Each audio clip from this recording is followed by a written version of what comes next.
తాను నోరు తెరిస్తే వైసీపీ నేతలు తట్టుకోలేరంటున్నారు జనసేన నేత మాజీ మంత్రి బాలినేని శ్రీనివాసరెడ్డి.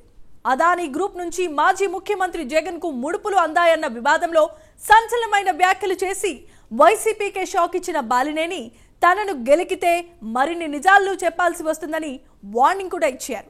వైసీపీ ప్రభుత్వంలో మంత్రిగా పనిచేసిన ఆ కీలక నేత విద్యుత్ కొనుగోలు ఒప్పందాలకు సంబంధించి వెల్లడించిన అంశాలు ఇప్పటికే కలకలాన్ని రేపుతున్నాయి. అలాంటి బాలినేని జోలికి వెళ్లి చెవిరెడ్డి భాస్కర్ రెడ్డి అనాలోచితంగా జగన్ ని ఇక్కట్ల పాలు చేస్తున్నారా? బాలినేని నోరు విప్పితే జగన్ గుట్లన్నీ రట్టు అవుతాయా?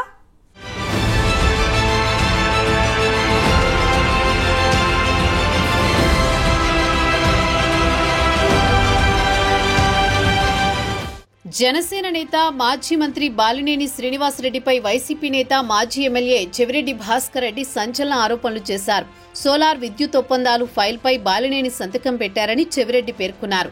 అయితే చంద్రబాబు పవన్ల మెప్పు కోసం, పదవుల కోసం బాలినేని తన వ్యక్తిత్వాన్ని చంపుకుంటున్నారని చెవిరెడ్డి షాకింగ్ ఆరోపణలు చేశారు. పదవి కోసమే జగన్ పై అభాండాలు వేస్తున్నారని, బహిరంగ చర్చకు సిద్ధమా అని బాలినేనికి సవాల్ విసిరారు.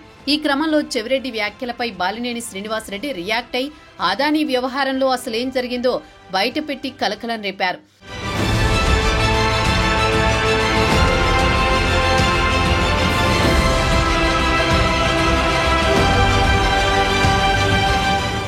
అదానీ సంస్థ నుంచి సోలార్ విద్యుత్ కొనుగోళ్లకు సంబంధించి జగన్ ఎప్పుడూ తనతో చర్చించలేదని, అదానీతో ఒప్పందానికి ముందు 10,000 మెగావాట్ల విద్యుత్ కొనుగోళ్ల కోసం టెండర్లు పిలిచారని బాలినేని వెల్లడించారు.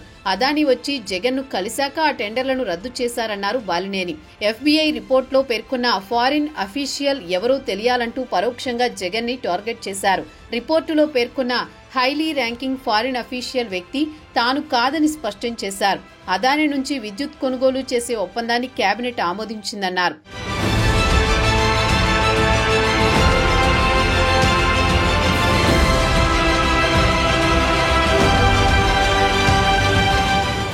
అదానీ విద్యుత్ కుంభకోణంలో తనకు సంబంధమని తేలితే కుటుంబంతో సహా ఉరేసుకుంటానని వ్యాఖ్యానించారు. ఈ కుంభకోణంతో తనకు ఎలాంటి సంబంధం లేదని తేల్చి చెప్పారు. అర్ధరాత్రి ఫోన్ చేసి ఒప్పందంపై సంతకం పెట్టమంటే అందుకు నిరాకరించి మరుసటి రోజు కేబినెట్ కు ఆ ఫైల్ పంపినట్లు స్పష్టం చేశారు. తనతో అదానీ ఎప్పుడూ భేటీ అవ్వలేదని, కనీసం సెకీ అధికారులు కూడా ఎప్పుడూ మాట్లాడలేదని చెప్పారు. 1,750 కోట్ల రూపాయలు లంచాలు ఎవరు తీసుకున్నారనే దానిపై ఖచ్చితంగా విచారణ జరపాలని డిమాండ్ చేశారు.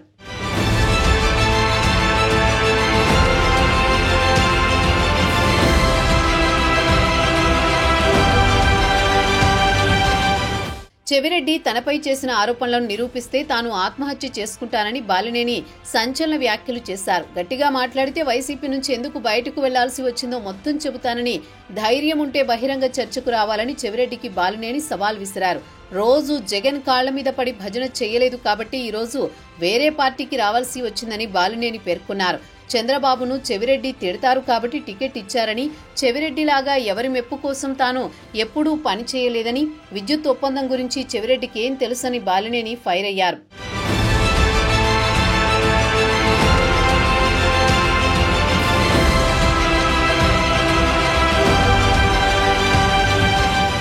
వైఎస్ఆర్పై అభిమానంతో ఎమ్మెల్యే పదవిని వదులుకుని వైసీపీలోకి వెళ్లానని, రాజశేఖర్ రెడ్డి కుటుంబం అంటే జగన్ ఒక్కరే కాదని, విజయమ్మ, షర్మిల కూడా అని బాలినేని అంటున్నారు.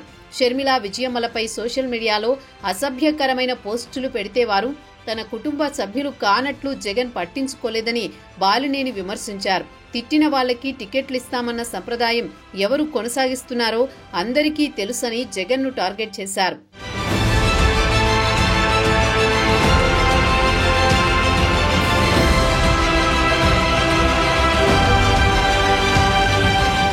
తాను ఎవరిని విమర్శించనని చెప్పానని, కానీ తనను వ్యక్తిగతంగా విమర్శిస్తే తాను కూడా వాస్తవాలు చెప్పాల్సి వస్తుందని బాలినేని హెచ్చరించడం పొలిటికల్ సర్కిల్స్ లో హాట్ టాపిక్ గా మారింది. విద్యుత్ ఒప్పందం అంశంలో తనకేం సంబంధం లేదంటున్న ఆయన ఆ వ్యవహారంలో జగన్ ను పరోక్షంగా టార్గెట్ చేయడం మొదలుపెట్టారు.